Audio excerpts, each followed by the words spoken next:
या व्हिडिओचे प्रायोजक आहेत जय ऑटो पार्ट्स अँड सर्व्हिसेस, तुमच्या वाहनासाठी सर्वोत्तम स्पेअर आणि उत्कृष्ट सेवा देणारे एकमेव ठिकाण।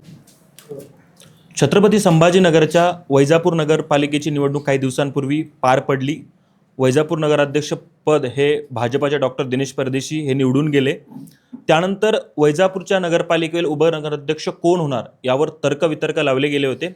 सर्वाधिक प्रामुख्याने एक नाव पुढे आलं होतं, ते म्हणजे अजित पवार गटाचे नेते अखिल शेट यांचे चिरंजीव रियाज शेख, आणि अखेर त्यांच्या नावावरती शिक्कामोर्तब झालेला आहे आणि ते आता वैजापूर नगरपालिकेचे उपनगराध्यक्ष झालेले आहेत। या सगळ्याविषयी हे बापलेख आपल्यासोबत बोलण्यासाठी आहेत।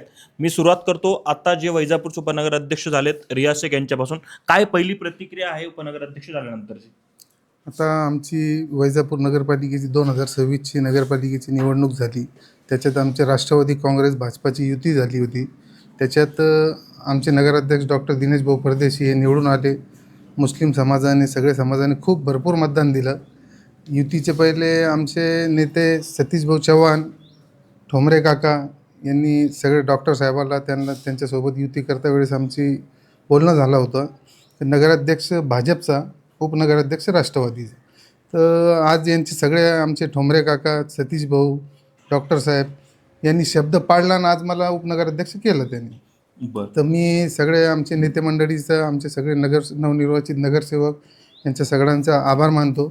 आम्हाला मदत करून जे शब्द पाळला ते पूर्ण केलं त्यांनी। बरं, वडील एकदा उपनगराध्यक्ष राहिले होते, आता आपल्याला संधी मिळाली, काय काम करण्याची इच्छा आहे शहरासाठी? शहरासाठी आता मी मागच्या वेळेस 5 वर्ष माझा एक्सपिरियन्स आहे, नगरसेवक होतो 5 वर्ष मी।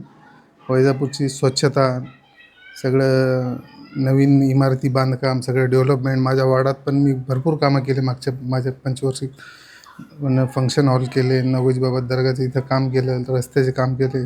आता उपनगराध्यक्षची संधी मला सगळ्यांनी दिली तर मी पूर्ण शहरात डॉक्टर साहेबांसोबत काम करू, स्वच्छतावर त्याच्यावर लक्ष देऊ आम्ही सगळं। बरं, भारतीय जनता पार्टीने शब्द पाळला? हां, भारतीय जनता पार्टीने शब्द पाळला। बरं, आता तुम्ही उपनगराध्यक्ष झालात, अनेक वेळा मी तुमच्याशी संपर्क साधला, आज जरा कॉन्फिडन्स वाढला आहे का बोलायचं? पद तुम्हाला मिळाल्यानंतर? नाही, कॉन्फिडन्सचं काही नाही असं, पण आता थोडं कसं आहे, पथ्य पाळावं लागते राजकारणात। काही शब्द निघाला, हे निघाला, कोणाचं मन दुखलं म्हणून थोडं पथ्य पाळलं आम्ही। बाकीचं असं काही नाही। आपल्यासोबत माजी नगराध्यक्ष, माजी उपनगराध्यक्ष अखिल शेट देखील, काय चिरंजीव उपनगराध्यक्ष झालेत, काय भावना आहे? आमची भावना अशी आहे का ते गरीब लोक जे असते आमचे, त्यांना सुखादुखात मदत करायची पहिल्यापासून मी करतो। आता झाल्यानंतर माझा मुलगा झाल्यानंतर माझ्यापेक्षा चांगला आहे ते स्वभावना। मी तरी असा तसं बोलतो, पण माझा मुलगा असा आहे की समजायला घेऊन चालणार आहे ते, मला असं माझी खात्री आहे। आणि डॉक्टर साहेब संघ एकदम चांगलं काम करेन, डॉक्टर साहेबाचा पूर्ण आदेश मानन। डॉक्टर साहेबाला काय असं नाही का काही करायचं असं तसं नाही, विचारूनच करायचं, जे बी करायचं। माझ्या मुलगाला हे सांगायचं मला, जे बी असून त्यांना विचारून करायचं, समजा लोकांचे काम करायचे, असे काय आहे का नहीं करायची।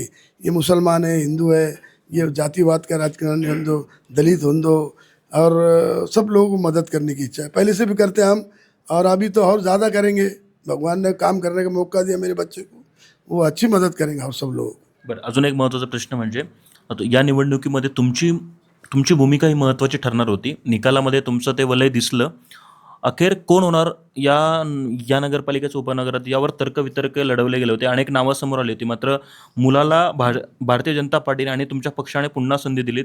काय वाटतं हे सगळं बघून? काही नाही, आता सतीश भाऊचं जे होतं ना, अजित पवार साहेब सतीश भाऊ यांना पहिलेच युती करून मी समजा विचारून केला की बा आपल्याला ते उपाध्यक्ष करणार आहे, त्यांचा अध्यक्ष झाला तर आपण उपाध्यक्ष। माझा मुलगा म्हणजे डॉक्टर साहेब अध्यक्ष झाले तर आमचा गब्बू उपाध्यक्ष होणार। मी समजा समाजाला, आमचे मुस्लिम समाज थोडे घाबरत होते, मला प्रत्येक खेड्यापाड्यामध्ये फोन येत होते तालुक्यात का अपने लोग बीजेपी को वोट देंगे क्या। अरे मला ऐसी कोई बात नहीं है, हाँ वो देंगे, क्यों नहीं देंगे। मैं बोला इससे पहले भी वानी साहब धनुष्यवान में थे तो वानी साहब को भी देते थे, जब भी वोट डरते थे लोग। बीजेपी को ऐसी बुरी पार्टी थोड़ी है, एक काम अपन अच्छे रहेंगे वो अच्छे रहेंगे, अपन काम करने का, अपनी भावना कुछ ऐसा ये है नहीं ना, तो कुछ अड़चन नहीं आएंगी भगवान की कृपा से। और सतीश चौहान साहब ने हमारे पे जो भी विश्वास डाले, हम उनको छोड़ के कुछ भी काम नहीं करेंगे, जो भी करना है तो पूछ पछाड़ के काम करेंगे इसके आगे भी। बरं, आत्ता मुलाला पद मिळालं आहे, मुलाने आत्ताच मला बोलताना कॉन्फिडन्स व्यक्त केला, कामाचा हा सगळा आत्मविश्वास बघून काय वाटतं वडील म्हणून? नाही, काहीच अडचण नाही, त्यांना कामच करायला पाहिजे। आमचे आता वार्ड आहे ना, तुम्हाला खोटं नाही सांगतो, आमची गल्ली कशी होती, इतकी हे होते, एक DP होती 50 वर्षापासून तशीच होती, ती हटत नव्हती। ते त्यांना ते डी पी हटवली. हे रोड जे केला पूर्ण शहरात असे रोड नहीं है. तुम्हें यानी दरगाह पे से तो दरगाह तक है, इतना बड़ा रोड बना है. गट्टू बिठा है, बाज़ार के जो लोग आते हमारे बाज़ार तड़े तो हमने उनको वो डाल के दिए, रोड फूटना नहीं, क्लिपर डाले जो पाल लगाते ये लगाते. गरीबों को मदद करने की हमारी भावना. हम भी गरीब ही थे, हमने सुख दुख करे दे के ले करके मैं बाज़ार हाट करता था, तो हमारे जितने भी लोग आते बाज़ार को हमने सबको वो चुप लगा के दिए. क्या बोलते बेटा उसको, हुक्का लगा के दिए कि अपना रोड ख़राब नहीं होना. और ये जो मंगल कार्यालय तुम देखो पूरे शहर के अंदर देख लो कि यहाँ कैसे गट्टू बैठे, मंगल कार्यालय कैसा है. तो हमारी काम करने की इच्छा और ज़्यादा से ज़्यादा काम करेंगे इसके बाद. बरं, वडील आत्ता म्हणले की माझ्यापेक्षा चांगलं काम करतो मुलगा, हे कौतुक बघून काय वाटतं? काय आता माझ्या वडिलांचा विश्वास आहे माझ्यावर. काय वडिलांच्या या विश्वासाच्या जोरावरती काय वैजापूर शहरासाठी आणखी काय करण्याचा नवी संकल्पना? आणि आता युती सरकार आमच्या राज्यात पण आहे, केंद्रात पण आहे. राज्यामधून आम्ही डॉक्टर साहेब, आम्ही अजितदादाला, फडणवीस साहेबाला मागं पडून आम्ही वैजापूरसाठी जेवढा जास्तीचा निधी निवडता येईल आम्हाला तेवढा विकास कामासाठी आम्ही आणू. बरं, अगदी निवडणुकीत शेवटचा प्रश्न होतो. निवडणुकीत असं म्हटलं गेलं होतं कुठला फॅक्टर इम्पॉर्टंट ठरेल, मात्र तुमचा फॅक्टर खरा ठरला आणि पुन्हा तुम्हाला उपनगराध्यक्ष केलं. काय वैजापूर जनतेचे आभार माना? आता पहिले तर आमच्या मुस्लिम समाज भाजपाला मतदान देत नाही पूर्ण महाराष्ट्रात, काय भारतात असं पिक्चर आहे. पण आमच्या समाजाने भाजपाला इथं भरभरून कमळाला मतदान दिलं आणि ते मतदान आमच्या समाजाला पण आता डॉक्टर साहेबांनी त्यांनी सगळ्यांची आमची परतफेड केली. ती जे उपनगराध्यक्षपद मुस्लिम समाजाला दिलं त्यांनी, ते डॉक्टर साहेबांनी परतफेड केली. आता याचा इफेक्ट ग्रामीणमध्ये पण जाईल. आमचे लोक ग्रामीण भागात पण आहे, ग्रामीणमध्ये ते त्याचा इफेक्ट पडेल का बाबा मुस्लिम समाजाला भाजपाने युती केली आणि त्यांना उपनगराध्यक्षपद दिलं म्हणून आमचा समाज खुश होऊन त्यांना पण मदत करतील ग्रामीण भागात पण. बरं, अजून एक प्रश्न विचारतो, कदाचित तुम्हाला तो आवडणार नाही. वैजापूरमध्ये 2 भाई आहेत, एक अखिलभाई आणि एक साबीरभाई. मात्र आपल्या वडिलांच्या नावाने जे त्यांच्यासोबत जातील ते निवडून येतील असं अनेकांचं मत आम्ही जाणून घेतलं होतं. अखेर आपल्या वडिलांनी केलेल्या कामाच्या जोरावर हे पद आपल्याला मिळालं. आपलं वलय मजबूत ठरलं.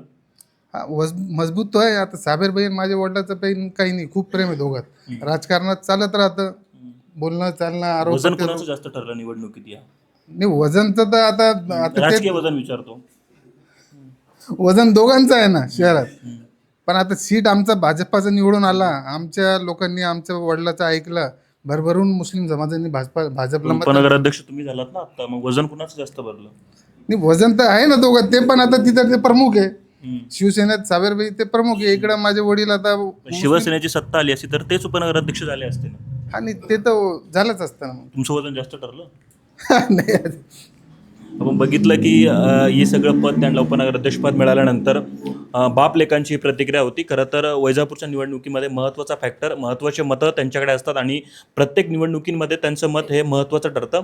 त्यानंतर भारतीय जनता पार्टीसोबत त्यांनी आघाडी केली आणि त्यानंतर जी कबुली जी सगळे आश्वासनं पक्षाने दिले होते त्यानंतर आज त्यांना अखेर हे पद मिळालेलं आहे आणि हे पद मिळाल्यानंतर आत्ताच आपल्याशी ते बोलत होते. माझा सहकारी कृष्णासोबत मी नितीन थोरात, वैजापूर, छत्रपती संभाजीनगर.